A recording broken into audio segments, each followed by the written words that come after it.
بسم الله الرحمن الرحيم.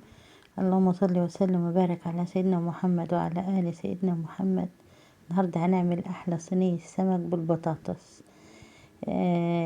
يعني السمك متبلينه عادي بالتتبيلة بتاعته اللي هي بالثوم والليمون وملح وكمون. بعد كده بنجهز صينية. بنقطع البصل برضو بنقطع شرايح كده. طماطمية بنقطعها شرايح. فلفل كده سخن لو الناس بتحبه سبايسي سخن يعني.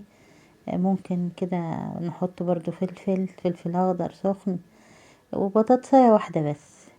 لان هو يعني زي حاجة بتطعم السمك كده البطاطس دي.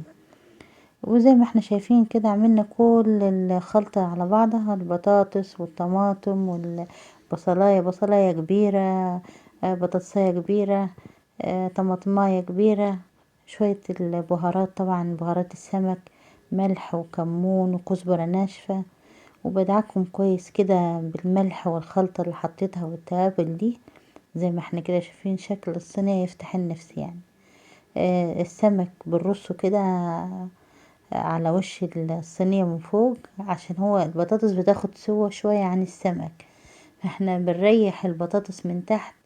بنضيف كوباية مية صغيرة كده بنحطها على الخلطة دي وعلى البطاطس دي، وبنحطها على نار هادية على البوتاجاز، ونسيبها تاخد لها كده غلوتين حلوين يعني.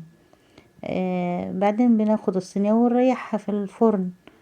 فزي ما احنا كده اهو حيجناها كويس وجهزناها مية مية وحطيناها على البوتاجاز وبدأت تغلي، خدت لها غلوتين حلوين. وبعد كده بنحطها في الفرن تاخد شوية كده، بنديها لون حلو زي ما احنا شايفين كده لون السمك والصينية تفتح النفس.